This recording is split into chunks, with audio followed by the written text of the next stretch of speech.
வணக்கம், welcome back to my channel. இன்றைக்கும் நாம் ஒரு தீபாவளி ஸ்பெஷல் ரெசிபி தான் பார்க்க போகிறோம். அதாவது ரிப்பன் பக்கோடா. ரொம்பவே அருமையான டேஸ்ட்டில் மொறுன்னு எப்படி செய்யலான்றதை இன்றைக்கி நாம் பார்க்கலாம்.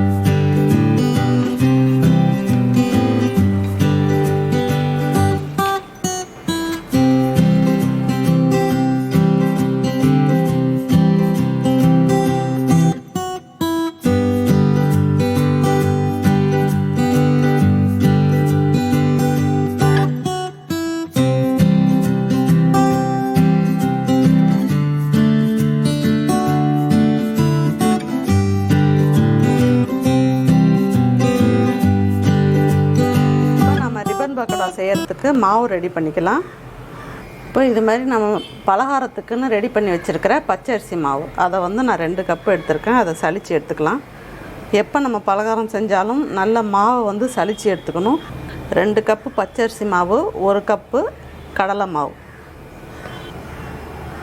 இதில் பொட்டுக்கடலை மாவு எடுத்திருக்கேன். அதை மாதிரி மிக்சியில் ஃபைனாக அரைச்சி பவுடராக எடுத்துக்கலாம். அதையும் 3 ஸ்பூன் அளவுக்கு எடுத்திருக்கேன்.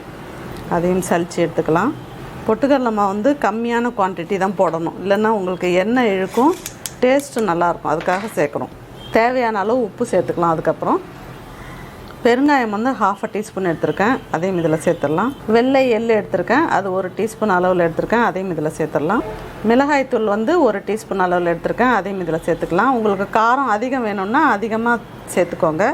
1.5 டீஸ்பூன் அளவுக்கு வெண்ணெய் எடுத்திருக்கேன். அதையும் இதில் சேர்த்துடலாம். இப்போ அதை நல்லா மிக்ஸ் பண்ணிக்கலாம். அந்த வெண்ணெய் நல்லா ஃபுல்லாக மாவில் பரவுற மாதிரி நல்லா மிக்ஸ் பண்ணிக்கணும். ஒரு இடத்துல எங்கேயாவது வெண்ணெய் முழுசாக இருந்ததுன்னா அந்த இடம் வேகாது, கிறிஸ்பியாக வராது. அதனால் நல்லா மிக்ஸ் பண்ணிக்கலாம். வெண்ணெயை நல்லா மிக்ஸ் பண்ணிட்டோம். இப்போ கொஞ்சம் கொஞ்சமாக தண்ணி தெளித்து பிசைஞ்சிக்கலாம்.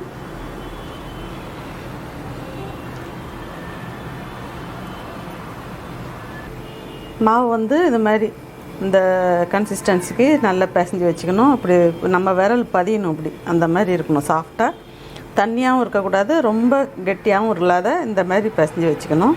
இப்போ மாவு ரெடி பண்ணிட்டோம். ரிப்பன் பக்கோடா போட்டு எடுத்துடலாம். இது மாதிரி நம்ம இந்த ரிப்பன் பக்கோடா செய்யக்கூடிய அச்சை நம்ம இந்த குழலில் சேர்த்துட்டோம். இப்போ இதில் உள் பக்கத்தில் கொஞ்சம் எண்ணெய் சேர்த்துக்கலாம். இப்போ நம்ம ஒரு அகலமான கடாயில் எண்ணெய் ஊற்றி வச்சுருக்கோம். எண்ணெய் நல்லா காயட்டும். இப்போ எண்ணெய் சரியான அளவில் ஹீட் ஆகிடுச்சான்னு பார்க்குறதுக்கு சின்னதாக ஒன்று போட்டு பார்க்கலாம். இந்த மாதிரி போட்ட உடனே அப்படி மெதுவாக மேலே எழும்பி வந்தால் சரியான காய்ச்சலில் இருக்குதுன்னு அர்த்தம். இப்போ நம்ம போட்டு எடுத்துடலாம். நம்ம ஒரு தரமும் மாவை நல்லா பிசைஞ்சிட்டு தான் உள்ளே சேர்த்து புழியணும். அப்போ தான் நல்லா வரும். நம்ம தேவையான அளவு மாவு எடுத்துகிட்டு ஒரு தரமும் நம்ம மூடி வச்சிடணும். மாவு காயாத இருக்கும்.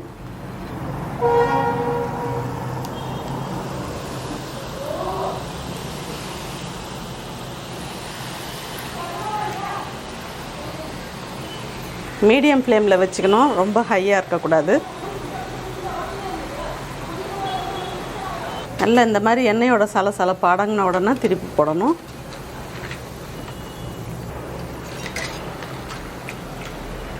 நல்லா இந்த எண்ணெயோட சலசலப்பு அடங்கி 2 பக்கமும் நல்லா வெந்த உடனே இந்த மாதிரி எடுத்துடணும். ரொம்ப அருமையாக வந்திருக்கு. எண்ணெயும் ரொம்ப இழுக்காத ரொம்பவே அருமையான பதத்தில் வந்திருக்கு.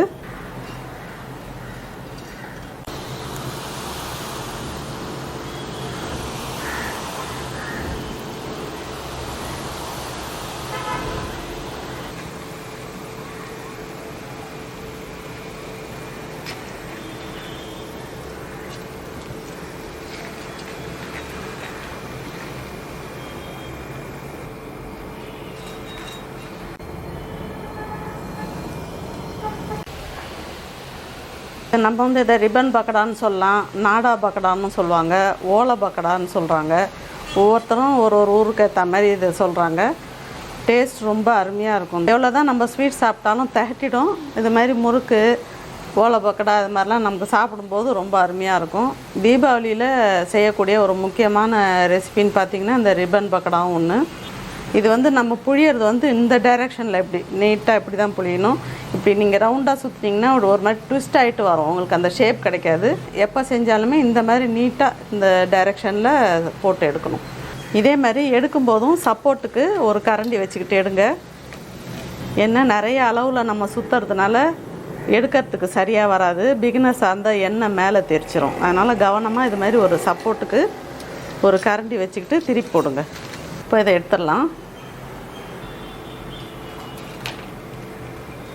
ரொம்பவே அருமையான டேஸ்ட்டில் ரிப்பன் பக்கோடா செஞ்சுருக்கோம். இப்போ இது எவ்வளோ முறுமுறுன்னு வந்திருக்குன்றதை உங்களுக்கு நான் காட்டுறேன். இப்படி தொட்டாலே உடையுது பாருங்கள், இவ்வளோ அருமையாக வந்திருக்கு.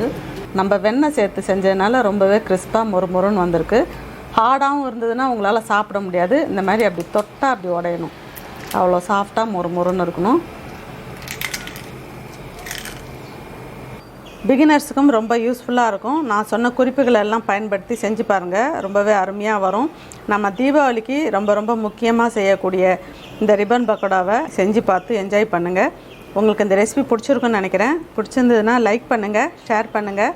ஃபஸ்ட் டைம் சேனலை பார்க்குறவங்களா இருந்தால் சேனலை மறக்காமல் சப்ஸ்கிரைப் பண்ணுங்கள். தேங்க்யூ.